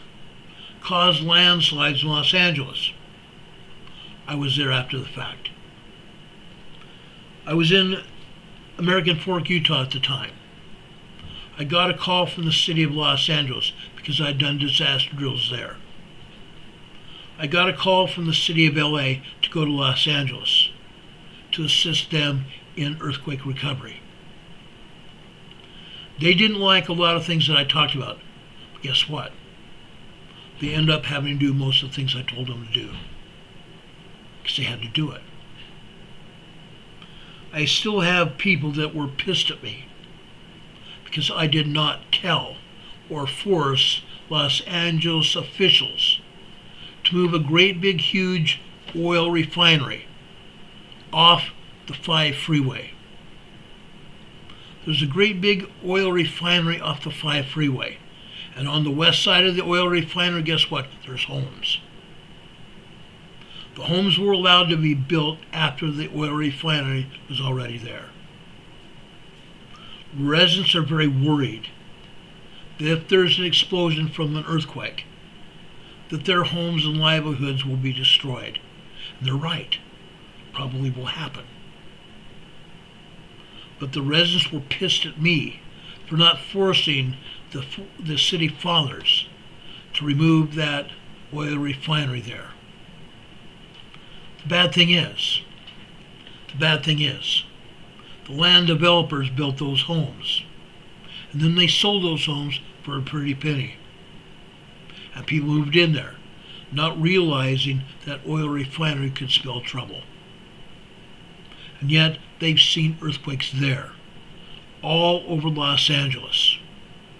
They've seen what happens. They've seen what happens. Now, I've been in Los Angeles on many occasions. I was at the Northridge earthquake after it happened. One of my police partners and I were asked to go to LA, as well as other police officials from all over Southern California, to help the Northridge and Los Angeles Police and the Sheriff's Office contain what was going on. So we did. I felt aftershocks from the earthquake in Northridge. When I was in San Diego, I also was there and felt 3 earthquakes, 2 5.6s and a 5.8 that hit San Diego. In 2010, I was in San Diego again on April 3rd, 2010, Easter Sunday. There was a major 7.1 earthquake on the border between El Centro in the Imperial Valley and Mexico, on the border of Calexico and Mexicali, causing major damage to both those towns. There was damage to the entire Imperial Valley. There was damage over in San Diego. Great big huge windows popped out of windows at the top of skyscrapers in downtown San Diego. I was there. There was glass all over the roadways and sidewalks of downtown San Diego. Nobody was killed, but there was damage all over Southern California. That earthquake was felt all the way up to Los Angeles and all the way northeast to Arizona. And that was just a 7.1. It's going to happen again. It's going to happen again. There's going to be fires. There's going to be utility problems, roads damaged, bridges and dams damaged, explosions, landslides, avalanches, and tsunamis. Are you ready? Have we talked about anything that you guys are seeing already in your own communities?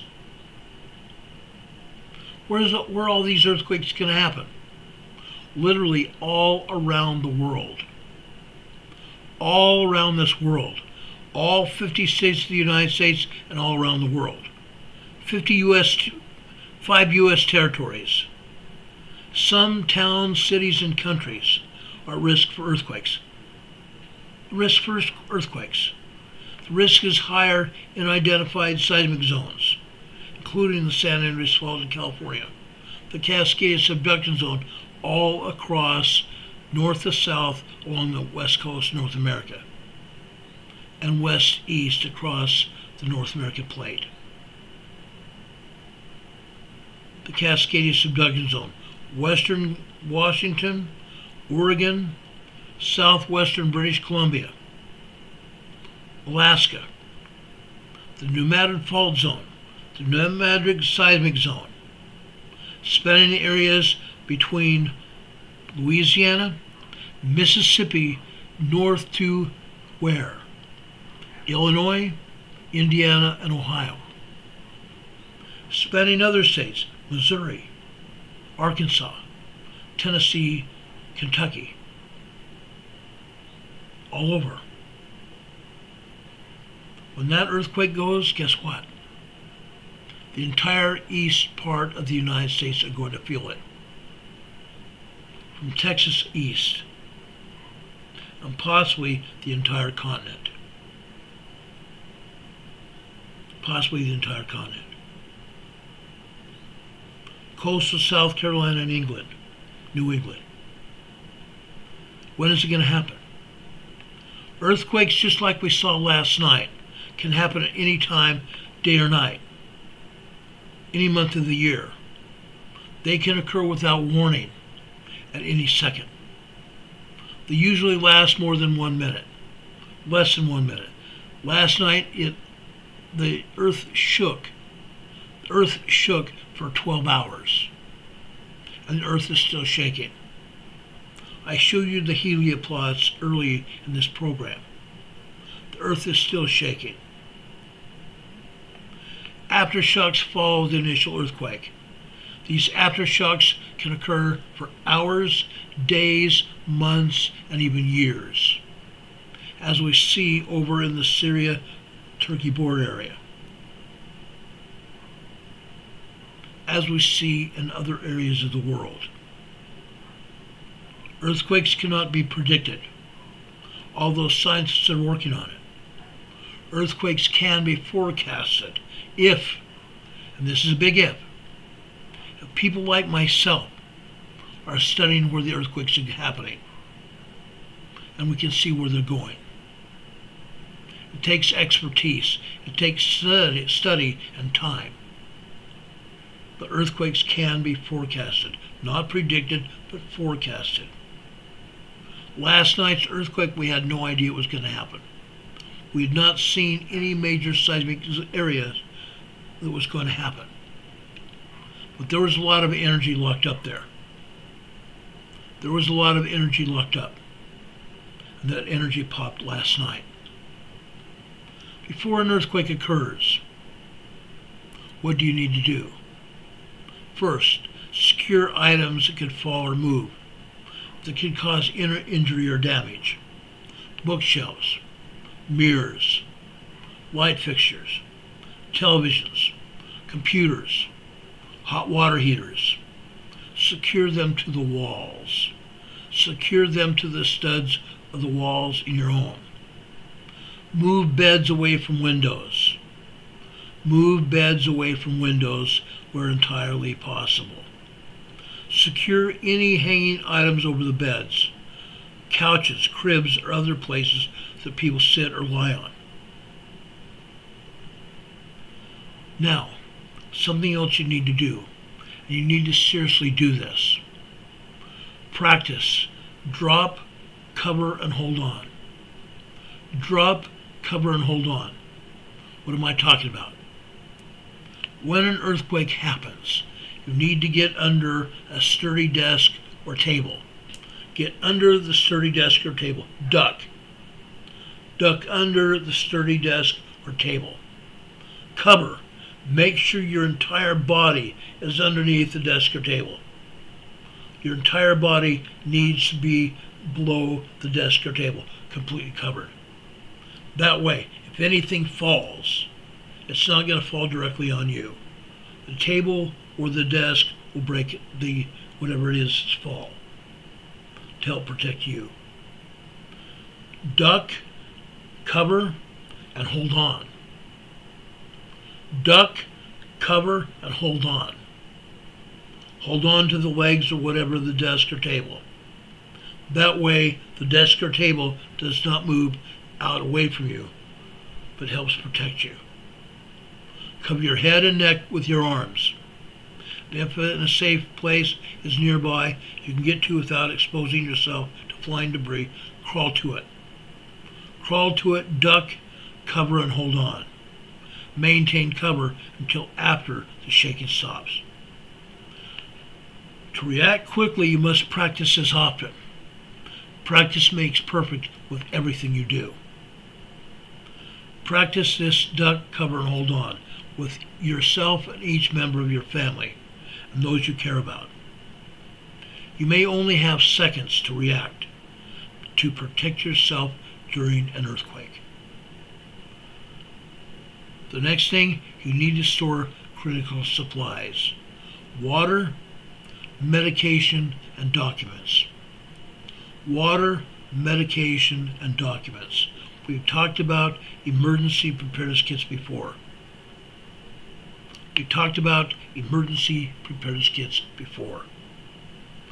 Plan on how you're going to communicate with your family.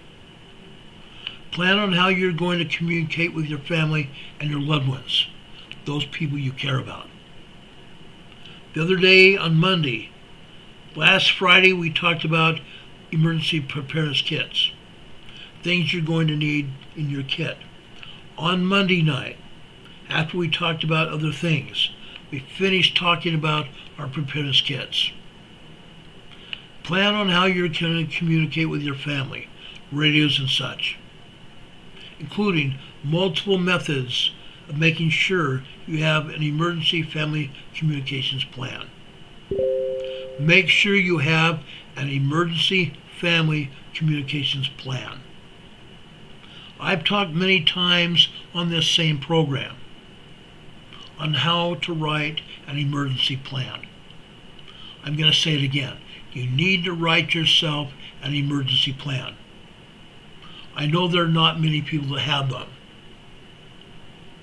I continue to talk about them and people are ignoring me. If you don't have an emergency preparedness plan, you need to get one. Write it immediately. Now this may take weeks. The plan I have up here on my shelf for my family and I've written over 100 preparedness plans throughout my career. My preparedness plan here took me weeks to assemble. But get started tonight. Get some paper and pen, get out a notebook, and start writing your preparedness plan. If you need help, look at the topic of my preparedness items here on Friday nights. When you see a preparedness topic about emergency preparedness plans, stop and watch it. Because I go into deep discussion about writing a preparedness plan. You need to do it. You need to get serious about this. You need to get very serious about this. Write a preparedness plan. Okay?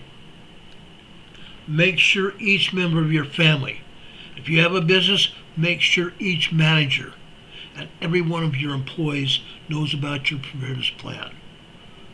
That way, when something happens, they can react correctly and know what needs to happen to save their lives. Okay? Plan on how you're going to communicate with your family members, including multiple methods by making an emergency family communications plan. Write it down.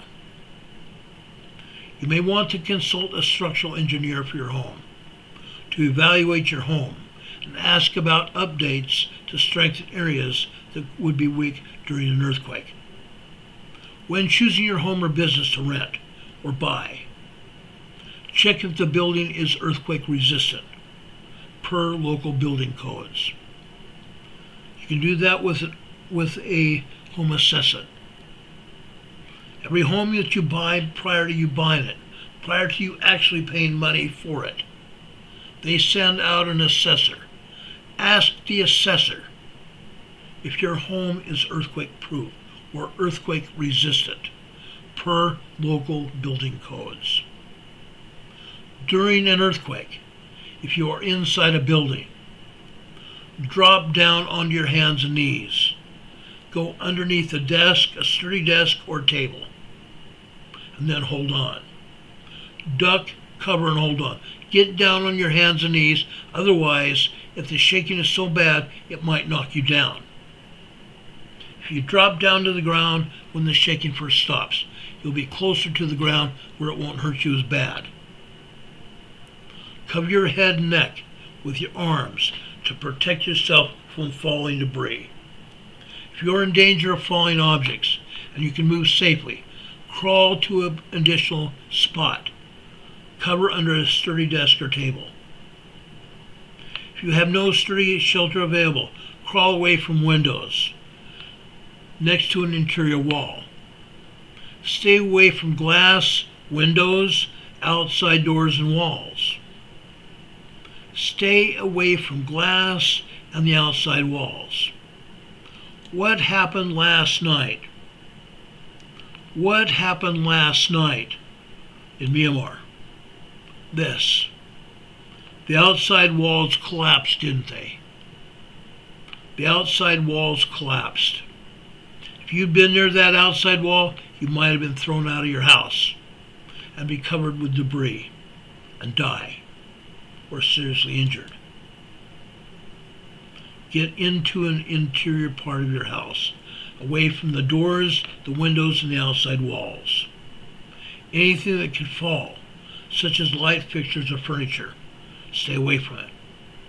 Hold on to any sturdy covering so you can move with it until the shaking stops. Stay where you are until the shaking stops. Do not run outside. Do not run outside like I did in San Diego. Back then, yes, I had a sturdy table in my apartment. We were told to go over the doorways. The door at the time, the doorways were the safest spot because they had a great big piece of wood over the door. Guess what? That could also fall. The rafters of your home or ceiling can fall. Go to a sturdy desk or table until the shaking stops. Stay where you're at until the shaking stops. Don't run outside. Do not get in a doorway, as this does not provide adequate protection for anything falling or flying around. And you may not be able to remain standing as well. The shaking may be so bad that you can't stand. It'll knock you down. If it knocks you down, it may hurt your head. If you hurt your head, you're gone. If getting safely to the floor, take cover won't be possible. Getting safely to the floor will be difficult. Action before an earthquake to secure or remove items that can fall or become projectiles should be a priority to secure your space. Create secure spaces in your home. Create secure spaces in your home. Secure large objects, bookcases, refrigerators, water heaters. Secure them to the inside part of your home. Secure them to the inside part of your home. That way you'll be safe. Okay? Second, identify any spot away from windows and objects that could fall on you. There is such a thing as the Earthquake Country Alliance that advises getting as low as possible to the floor. People who use wheelchairs or other mobility devices should lock their wheels. Lock their wheels and bend over. Remain seated and cover your head until the shaking stops. Remain seated and cover your head until the shaking stops. Protect your head and neck with your arms and a pillow or a book or whatever is available. Cover your head, protect yourself. If you're in a bed when you feel the shaking start, stay there and cover your head and neck with a pillow. At night, hazards and debris that are in your home are difficult to see and avoid. Attempts to move around in the dark may result in a lot of things happen. You don't want that to happen, do you? Don't do it. Stay in your bed if possible. If necessary, go underneath your bed, where your mattress is able to protect your entire body. Don't try to move around in the dark. Don't attempt to go outside.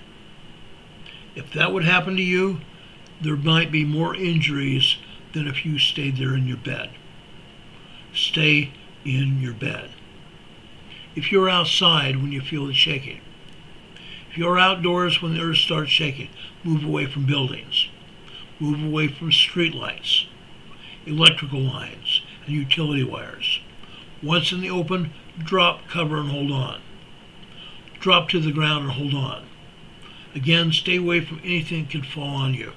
Stay away from buildings, stay away from power poles, electric poles, or anything else. Any lamp poles, stay away. Don't get underneath trees. Trees can also fall over during earthquakes. Drop, cover, and hold on. Cover your head. Cover your head. Protect yourself. If you're in a moving vehicle, when you feel the shaking, I told you what happened when I was in my truck and I saw the power poles around me flying around. It looked like they were going to snap. If you're in a vehicle when the shaking starts, it might be difficult to control your vehicle during the shaking. If you're in a moving vehicle, stop as quickly and safely as possible and stay in the vehicle. Avoid stopping near or under buildings, trees or overpasses, and utility wires. Stay away. Proceed cautiously once earth has stopped shaking. Avoid roads and bridges or ramps near the earthquake that may become damaged. After an earthquake, when the shaking stops, look around. If your building is damaged and there is a clear path to safety, leave the building and go to an open space away from the damaged areas. If you're trapped, do not move about or kick up dust. If you have a cell phone with you, use it to call or text for help. If you have a cell phone with you, use it to call or text for help. Tap on a pipe or wall, or use a whistle. if you have one. Tap on a wall or a pipe, or use a whistle if you have one, so the rescuers can locate you. Once you are safe, monitor local news reports via battery-operated radios, television, and social media and cell phones for text alerts, for emergency information and instructions. Check for injuries, and provide assistance if you have training. Assist with rescuing if you can. You can do it safely. If you can do it safely. If you're near the coast, learn about tsunamis in your area. When the Cascadia megathrust earthquake happens, there will be a tsunami within 10 to 30 minutes after the earthquake happens. More likely within 20 minutes after the earthquake happens. There's going to be a major tsunami, anywhere from 50 feet high to 150 feet high. There will be a tsunami, and it will probably go inland at least 50 miles. At least 50 miles. Learn about tsunamis in your area. If you are in an area that may have a tsunami, when the shaking stops, walk or move very quickly inland. Get onto higher ground immediately. Monitor official reports for more information on the area's tsunami evacuation plans. Use extreme caution during post-disaster cleanup of buildings and around debris. Do not attempt to remove any heavy debris by yourself. Wear protective clothing, including a long-sleeve shirt, long pants, work gloves, work leather gloves, and sturdy, thick-soled shoes during a cleanup. Be prepared to drop, cover, and hold on in the event of any kind of earth movement or aftershocks. This is mandatory for you to survive. Now, we have a lot more things to talk about when we are putting together an emergency preparedness plan. But this hopefully will get you to thinking about something that you need to do. I've covered a lot of information tonight. Seriously think about what we talked about. You're going to need what we talked about. During this program tonight, several of my buddies here on our program, our moderators, have given you a bunch of information here. I hope you use it.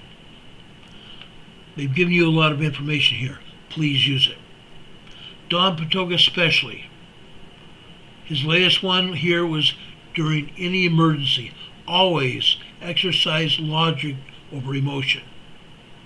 If you value your life and those you love, proactively plan, prepare, then practice to prevail and protect. Plan, prepare, practice to prevail and to protect. 5 things. Remember that. Remember that. You're not going to have time to even think about this. Write it down. Write it down. Write an emergency preparedness plan. This is vital for your safety and that of your family. Cowboy Roy Rogers is here. Thank you, Roy. We appreciate you being here. We appreciate all of our mods. We appreciate all of our EMA family here. What happened in Myanmar is real. It could happen to any one of us. It's going to take weeks, months, and possibly years for Myanmar, Thailand, and China, Vietnam and Cambodia, and even India to recover from this quake. It's going to take a long amount of time, even years.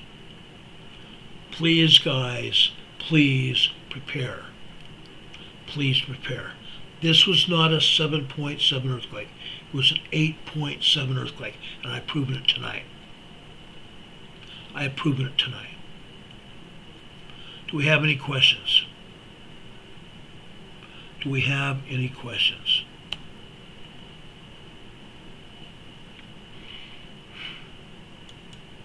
I know I've covered a lot tonight. I hope I've given you something to think about.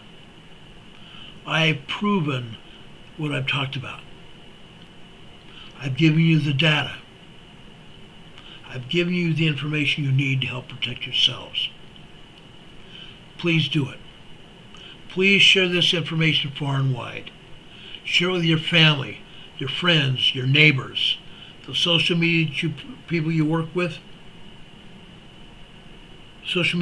here online, and also who you work with in real life. Share it far and wide. Everybody needs this information. Share it far and wide, guys. It would be greatly appreciated. Please give us a thumbs up also. Don't leave here without giving a thumbs up. That way, YouTube will understand, one, that this program is loved. Number two, they use the thumbs up and the amount of time that you're here watching our program as one or two of the analytical factors, whether they will let anybody else see this program. Please share it. Third, make sure you're subscribed to this program. Make sure you are subscribed to this program. When you subscribe, also click on that little bell icon. There's a tiny bell icon. Click on it. When you click on it, you'll come up with the 3 items drop-down menu. Click on the word all. That should get you notified when we come on the air. We come on the air Monday through Friday talking about earthquakes and disasters, hurricanes, and other emergencies during the week. 6 to 7 p.m. during the week, Eastern Time. On Sunday, actually any other time, night or day, just like we happened to have last night this morning. Came on the air at 2:20 a.m., actually 4:20 a.m. this morning. We do that when there's an emergency. We do that. You can come on in the middle of the day on Saturday. Saturdays we usually try to take the day off. If there's an emergency, we'll come back on the air to talk about it. Sundays, 12:30 Sunday afternoon, this coming Sunday afternoon, we'll be talking about Sunday school class. 12:30 on Sunday afternoon, our weekly Sunday school class. We're going to be talking about our Savior Jesus Christ. Please be there and help us get ready for Easter come the middle of April. Guys, I can't tell you how much I love you.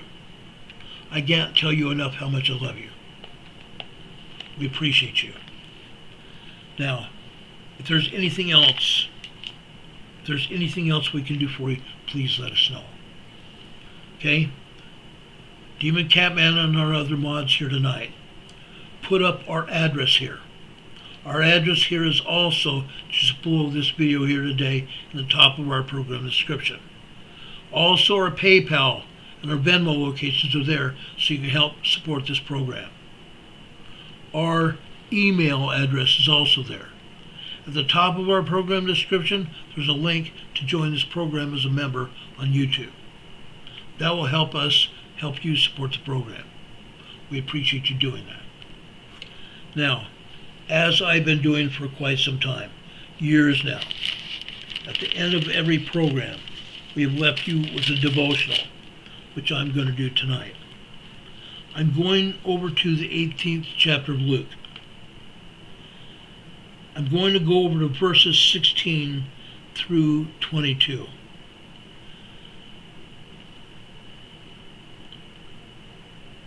Actually, I'm going to start with verse 14. I tell you, this man went down to his house justified rather than the other. But everyone that exalteth himself shall be abused, and he that humbleth himself shall be exalted. And they brought unto him also infants, that he would touch them. But when his disciples saw it, they rebuked them. But Jesus called them unto them, and said, Suffer the little children to come unto me, and forbid them not, for such is the kingdom of God. Verily I say unto you, whosoever shall not receive the kingdom of God as a little child shall in no wise enter therein. A certain ruler asked him, saying, Good master, what shall I do to inherit eternal life? And Jesus said unto him, Why callest thou me good? None is good, save one that is God. Thou knowest the commandments. Do not commit adultery. Do not kill. Do not steal. Do not bear false witness. Honor thy father and thy mother, that thy days may be long upon this land. And he said, All these things have I kept from my youth up. Now when Jesus heard these things, he said unto him, Yet lackest thou one thing. Sell all that thou hast, and distribute unto the poor, that thou shalt have treasure in heaven, and come, follow me. Brothers and sisters, that's what we need to do. We need to do everything we can to follow the Savior. Obey his commandments. Stay on the covenant path. And then do all that we can to follow the Savior, even becoming as a little child. That's what we need to do. I've given you all the information about preparedness that I can, including this devotional. Brothers and sisters, please do it. Please do it. You're going to find safety in numbers. Together, we can do it all. Together, as saints, we can do it all. Brothers and sisters, I love you to pieces. I ask you now to be safe in everything you do. Follow the Lord's commandments. Follow the Lord's commandments strictly. Be safe. May God bless you now. May God bless you forever, is my prayer. God be with you until we meet again. On Sunday morning, we will see you. Sunday morning, we'll see you. God be with you until we meet again. Have a good night, everybody. Much love. See you soon. God bless. Take care.